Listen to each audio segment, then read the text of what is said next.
And we are back with chapter 4 of The Chosen Journey with Steve Karsay. Steve, how you doing, buddy? Good, Jonathan. Glad to be back. Excellent. Well, the title of today's chapter is Steve Karsay is viral on TikTok. You got some new titles. You have MLB pitching great, big league coach, and now it's TikTok star and influencer. How does it feel? It feels good. To be honest, we talk quite a bit, off air and text back and forth, and we discussed a little bit of that. Having that conversation with my son. To be honest, I never thought it was more than just a conversation between me and him, and what was end up being a large part of the decision I made to step down and to spend more time at home, and to see that go viral, and to see how many people that it touched, and how many people recognized maybe that a little bit of that conversation with my son plays into part of their life, and what they think about spending more time with their children. It is amazing to me. It feels really good that a simple conversation between a parent and a child can touch so many people and can influence such a big number of looks on a platform to get your word out. Let's put the context for the viewers and the listeners out there. So when we had finished taping that chapter, I always go back and watch it, I summarize it, I send it back to the producer, and I tell him, okay, I cut these 1-minute clips. Here's about 2 or 5 different options. We want to run about 1 to 3 of them, depending on where we're at, with timing wise. That particular one, I gave him 1 option only. I said, that's your clip, 1000%. I almost started crying when Steve said it, and this is the one you have to run. And I had a good feeling about it, I said, you know what, instead of getting 100, 200 views, I think this one could break 1,000, maybe 2,000. And you and I were taping last week. And as we finished taping, I look at my phone and it said, holy crap, please, excuse my language, please get on TikTok immediately, take a look. You have officially gone viral. And I said, I wonder what he's talking about. And I took a look and I said, wow, we're almost at 200,000. And I messaged Steve right away. I said, Steve, you won't believe this, man, but that clip, people on TikTok are getting very passionate about it, and they're viewing it like there's no tomorrow. Every time I was going on my phone to refresh, more views, more comments, more likes. So where we're at today, it's about a week later now, and we're at over 520,000 views, over 25,000 likes, and almost 300 comments. So the viewers have responded, and clearly it took to them. Yeah, like I said, it's an amazing feeling to know how many people out there really understand and view that type of stuff. And it's just life, right? It's raw. It's a conversation. And I'm sure parents have conversations like this all the time with their children. And it just comes at different times in their life. Mine just happened to be on a drive with him to school one morning, and you know how kids are, right? They're going to tell you the truth no matter what. Always, good or bad. When you talk to them, they're not going to sugarcoat it. If they like something, they like something. If they don't like something, they don't like it. And he expressed his views, and as we talked about in the last clip, and right now, that was the pillar as a conversation that led to where I'm at, and then led to, basically, us having a conversation and talking about what we're doing now. It was quite mind-blowing when you and I were talking about the purpose of the documentary series, that it was born out of the idea of a project of an autobiography, essentially, over 10 years ago. And when we chose the name again, Chosen Journey, again, you selected that, not I. I wanted to call it the Steve Karsay baseball story. And you're like, no, we're calling it Chosen Journey. And your reasoning was, number one, it is my story, yes, and my journey, but I wanted to relate to other people and help them in their journeys and inspire others. And when you and I were messaging back and forth this past week, and I said to you again, with my computers changing where I was working, I don't have that lost book. We had the chapters down, we had the intro, a few chapters. I said, man, I would love to see it, but I don't have it. And you dug through your emails and you found it. And it blew my mind And we are going to bring it onto the air in future chapters, because that is a lost book in my mind. It was funny, all the the talks we had, the text, and the writing I put together, and I said to myself, it's gone and it's found, and it's like the greatest gift knowing it's there, and then we get to share that with the readers and viewers. But going to that intro, a sneak peek, when we said here's the purpose of this book, it was those exact two that you had said now. So it's amazing what we thought back then, we're thinking now. Yeah, it was the foundation to what we're doing and to what we're talking about. And to think about us doing that 10, 11, 12 years ago, and then falling right back into place of where we're at now, and being able to share some of that. Yes, it's 10 years later than maybe we thought that we would be doing this, but I guess it's like a fine wine, right? Things kind of transpire, things kind of happen. Our journeys over the past 10 or 12 years have definitely taken different roads, right? I mean, we've altered our paths. Me with coaching, you with your lawyer's firm, and other things that you're doing in life with the podcasts and interviewing people. And that's part of life, right? That's part of who we are as people. Everybody is a little bit different in their paths, but we all choose our paths at one particular point, and sometimes we deviate, sometimes we don't. Sometimes things pop up that we don't expect, and it's something that we handle and something that we deal with, and to have loved ones around us and to really appreciate each other is something special. I think it all comes down to our mindsets, in our particular lives, and our situations are what they are. It all comes down to always how we're going to perceive them, And here I am carrying this burden for over 10 years, that my biggest life regret is I did not do that book. The life circumstances did not allow that book to happen.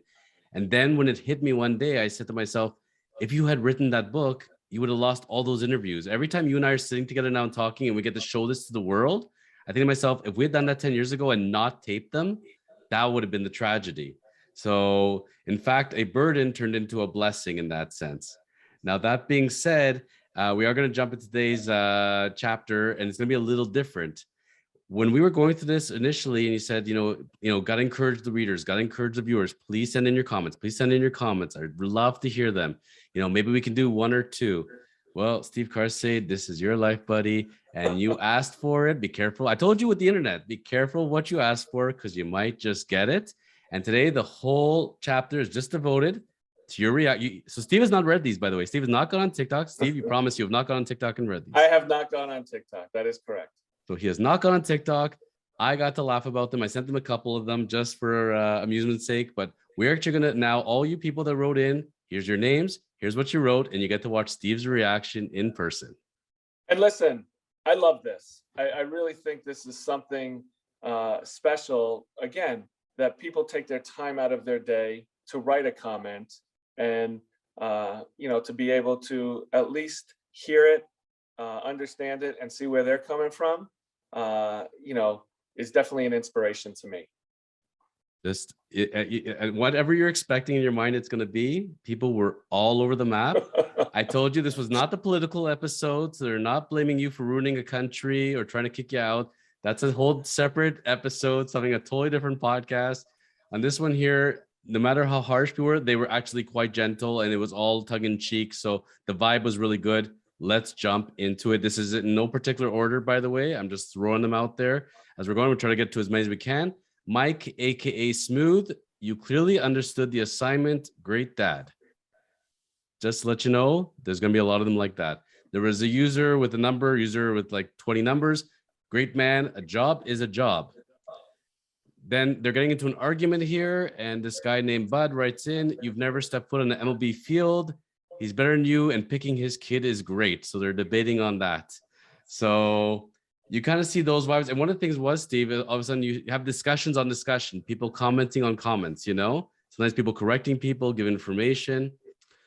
So Nate Barges writes in, I left working for a railroad when my son was 10 years old. He's now 14, and I haven't missed a school or sporting event. Sound familiar? It's special. It's special. I mean, for him to be able to, make that decision and do what he did, and spend those 3 years with his boy and not miss a school event or a sporting event. I mean, obviously he's proud. He's proud of his family. He's proud of his child, and he just wants to be there for support. And I think that's a beautiful thing. Some of these comments we're gonna be smiling. Some we may actually shed a tear. Some we're just gonna agree with. Some we may choose to disagree with. And again, this is gonna be a theme as well. Bailey wrote in, I left the railroad after 7 years. Definitely not worth putting up with their bleep to miss out on your kid's life. Chris writes in, done with 1,000 exclamation marks. This is a great father, exclamation marks. Men, listen up. To touch on that, that's great. I love that comment. I mean, again, the thing that I see is, the reactions definitely are the positivity that they're flowing out there is great. And baseball, whether you're coaching or playing, and we've talked about this, it's what I did. It's not who I am. And it's like anybody else. You're a lawyer. That's what you do. That's not who you are. And I think we all have who we are inside of us. And I think that tells a lot about a person and his character when they're willing to be able to do something that is a really tough choice and is really hard for somebody to do. It's not easy to walk away from your job. You try to teach your kids to work hard, to get ahead in life, to do that. But sometimes there's some things that are a little bit more important at that particular time. And again, for my circumstances, at this particular time in my life, that was more important to me than the job that I was doing. I was very fortunate enough where I was able to make enough money to be able to make that decision. Not all families, not all dads, not all moms are in those particular situations that they have to do that or can make that decision on their own and do that. But it doesn't take away from teaching your children, especially when you're home, what hard work is, how to achieve that, and then how to set goals so they can achieve what they want in life. And for a dad or a mom and a family to be around to teach those life lessons, again, I can't say enough that I think that's something very special. I never really thought of those things when I was a younger man, when I was playing, or even when I got into coaching. And you have conversations with people you work with, people in the industry, and you spend the time away, and I think it just makes you understand and cherish how much you will enjoy being there full time if you're able to make that decision. I can tell you that when you tell your stories and your journey, Steve, I know I look within myself and I think of my stories and my journey, and it starts making me think. And I guarantee you that's what's happening to all those other people. When you posted that clip, which was raw, real, and you said yourself, you told me off the air, you felt it. You were holding back your emotions, as far as you could feel it. It was an emotional moment when you said it. It was clearly evident. And I know it resonated with me. I almost started crying, and other people watched it and they got it. And that was the whole part, It was nice to see on TikTok, a genuine positive message, something real, and for it to resonate with people that way. Blue Steel responded back by the way, something you touched upon.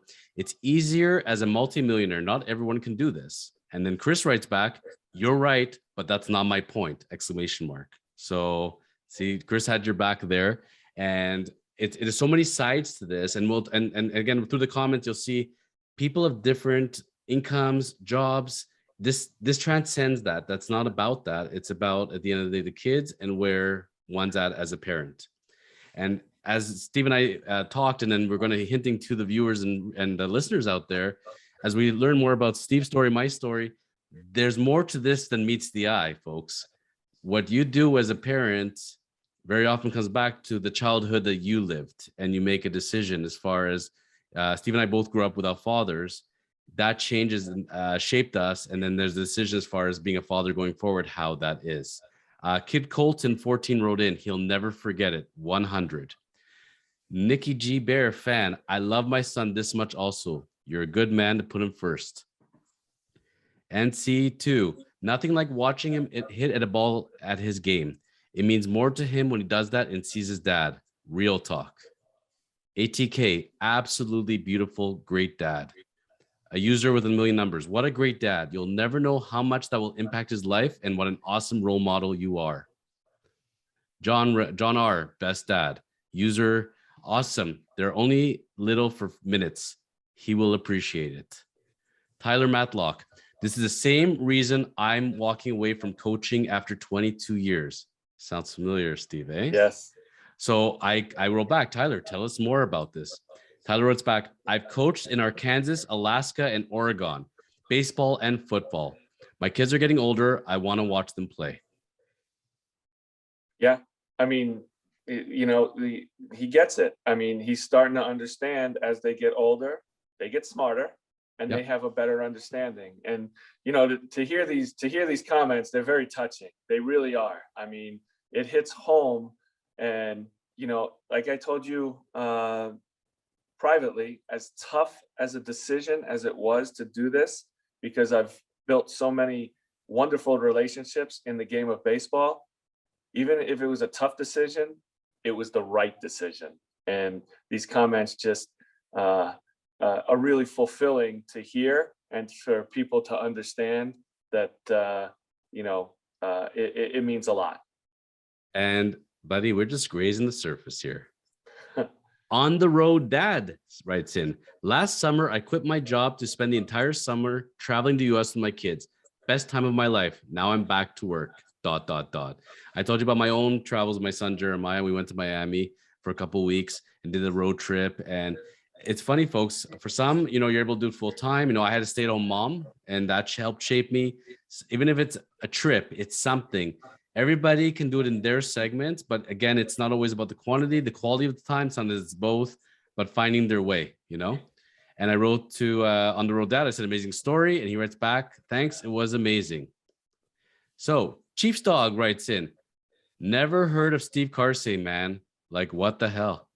And Robert Hurst writes in, we loved him as a Cleveland Indian.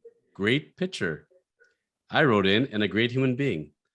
Darren Villa wrote in, and he's from the New York area, was a really good reliever for many years. See, they got your back.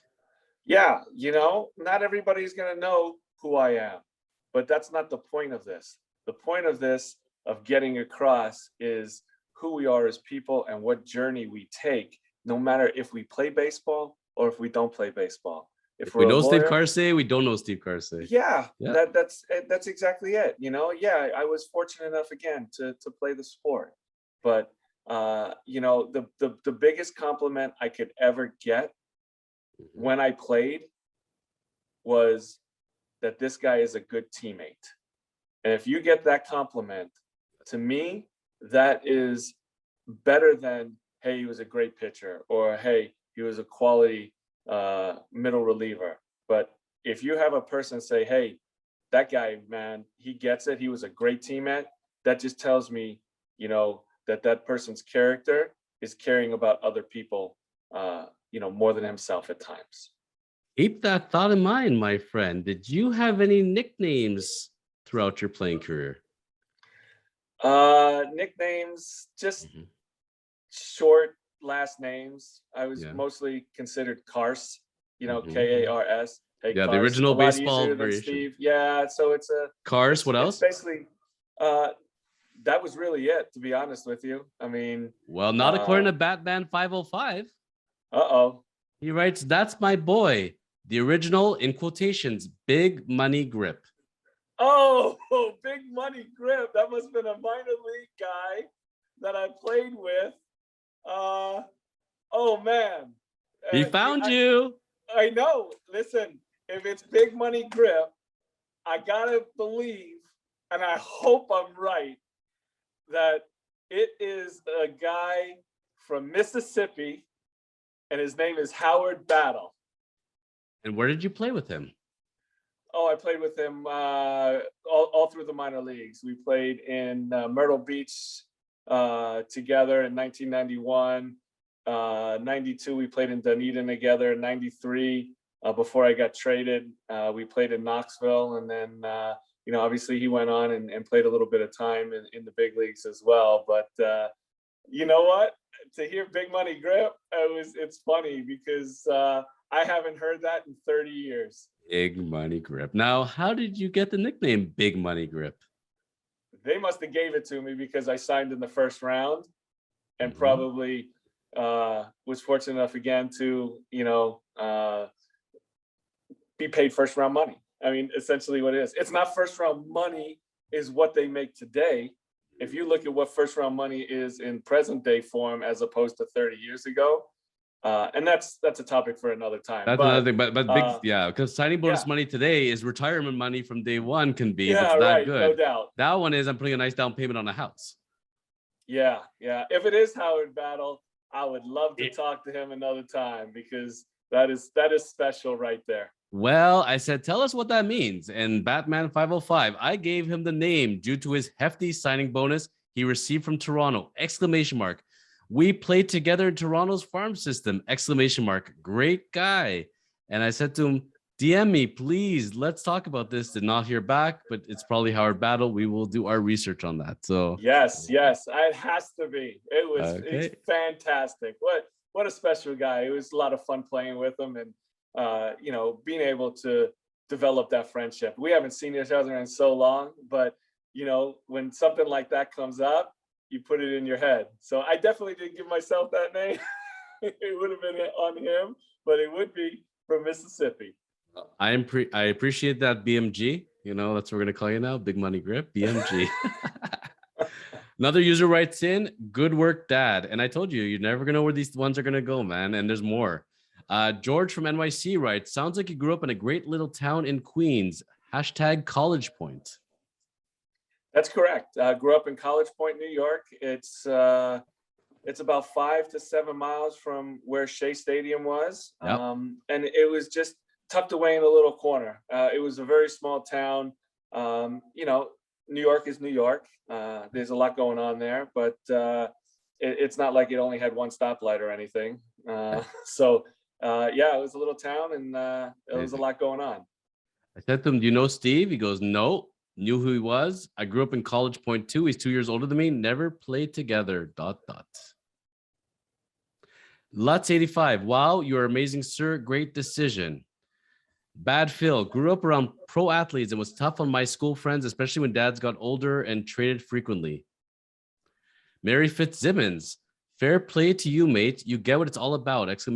Be with your kids if you can afford to. You Machine Gun Norman. I'm not going to ask what that's about. Not enough dads will work around their kids' lives. Brittany Ray. Who? Good call, Dad. Sorry, good call, Dad.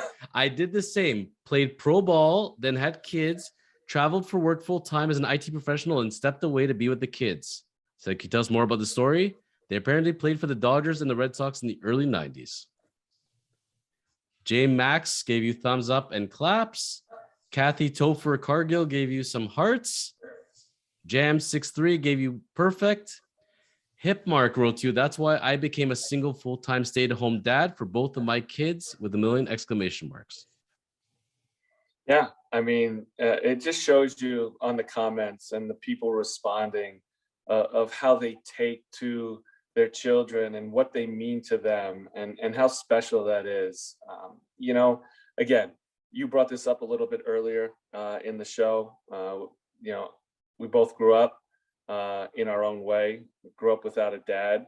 He was gone at a very early age, and I was in a apartment in College Point with just my mom. And my mom had to work. I had to kind of do the stuff on my own and learn a lot of things in life on my own. And I always told myself, at the end of the day, when I have children and I get older, I'm going to be a really good role model and try to do the best that I can and be a better dad than what I felt that I had for a small portion of my life when I grew up. How old were you said when he had left? About 3 years old. About 3 years old. And did you ever speak to him, see of him after that? On occasion we did. I mean, we had a few conversations here or there, throughout life, until I got drafted. Then, things kind of try to transpire a little bit, but it become a real fraction. It was real tough at that particular point to move forward and do anything from there. I'll ask you maybe a really stupid question, but in your feeling as a kid growing up, does it feel any different if somebody leaves versus somebody passes away? Or is it the same effect in your mind? It's really hard to answer that, to be quite honest with you. Mm-hmm. Obviously I've had experiences of people passing away and leaving this life. I don't remember him leaving, so I don't know what feelings that I had at that time. I just knew I was in the situation that I was in growing up, with just my mom in the household, and went about business and really had really good friends. I think that was uh, a portion of my life that I really look back on and have an understanding of how great all my friends were in the neighborhood. Their families taking care of me, eating dinner over their house when my mom was working and I was by myself, and being able just to play different sports in the neighborhood and spend all day outside, playing whatever sport we decided to play on that particular day. Amazing. No, and again, everybody has such a different experience, and it's very rare anymore in this day and age that you really see two parents, 2.5 kids, and everybody's got their own sorts of families, whether it's a single parent of the mother or the father, or another parent raising them, adoption, it's a sibling taking care of them. It goes all over the map, but so many people, I think, watching this can relate. Either they experienced it directly, or someone in their family, or someone close to them, perhaps a friend, a colleague, and that's real talk. And that's what this is all about. Exactly. It is real talk. It's what people experience in their life, and that's what they can always go back to. That's what they can relate to. And then when they hear other stories of other people who have had similar stories of their own, who've been in that same situation, sometimes you look at it, and I know I have, is I'm not the only one that grew up in, a single parent household. There are many people out there who grow up in this situation. And then you look back and you say, how do I make the best of that situation? And how do I work hard to achieve the goals that I want to achieve in life, even though I'm in the situation I'm in right now? Absolutely. And hearing your journey, my journey, hearing some of the readers' journeys, it can help people reflect within themselves and look at their journeys, I guess, ultimately. We made the deal that the people took the time to put in their responses, and we're going to try to get to as many as we can, and we love hearing them. This one was one of my favorites. I did tell you this one, but we'll say it again. Corey Wensky writes in, is this Roger Clemens? Yeah. And your response was? I'm not that old. I wrote that in. I said, Steve said he's not that old. PSB writes in, you knew where you were needed most and what was most important. Great dad, happy face. Brandon Wood writes in, this one is a doozy. That's what happened to me with trucking. Son was crying and holding our pictures while I was gone. Yeah, it touches you, right? It makes you have a visual of that picture of the dad getting into the truck, having to say goodbye, having to go work and put food on the table. And that's what he does. And it doesn't make it any easier for him to go do that job, knowing that he's leaving his children for however long it is, a few days, a week, to be able to go, do his trucking route and make money to come home and have that time to spend with his children. And on the Chosen Life and on my podcast, one of the guests once said, it's not a lack of time, it's a lack of priorities, for people. And that's where people have to understand there is only a certain amount of time, and then you have to do your priorities and make your decision. I know almost every parent has said at some point, I may not be around as much as I want to, but that food on your table, and the house you live in, and you want to take these vacations, you want to wear these clothes, you want a video game system, the money has to come from somewhere. ultimately, for the majority of us, we have to work, and we make that work. We have to sacrifice other bits of our time.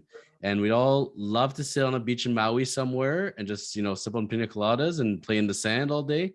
But most people will not pay us for that. And that won't allow us to have homes and food and shelter and everything else.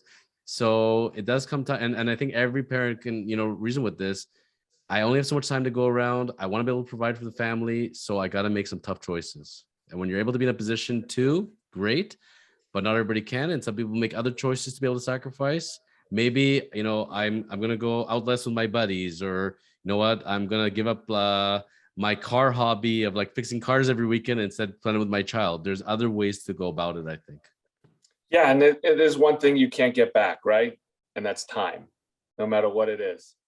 You can get money back. You can lose a whole bunch of money, and then you can, work and make that money back. But you can never get back time. Once time is gone, it's gone. I always think to myself, Steve, when we record these, your most precious commodity is your time. And you giving this time to the viewers and audience, you're giving them the most precious gift you have, and that's for all of us. Always remember, when somebody's giving you their time, they're giving you the most limited amount of assets that they have, and they're giving it to you. So remember that. Yeah, when you give somebody your time, you give them your respect, and that's how I look at it. 1,000 times. So last one for here, where we're going to pause on this chapter. But I think we should, on the next chapter, I think we should pick this up. We should keep going. Yeah, absolutely. Yeah. So let's finish with a funny one, and then we're going to jump back into the next chapter. 1-7 writes in, I guess Tom Brady's kid never had that same conversation. LOL. And I wrote back, sorry, hard to hear you over the roar of the Bugatti. Just kidding. Yeah, you're talking about one of the greatest of all time right there in NFL history, right? I mean, it's a special thing.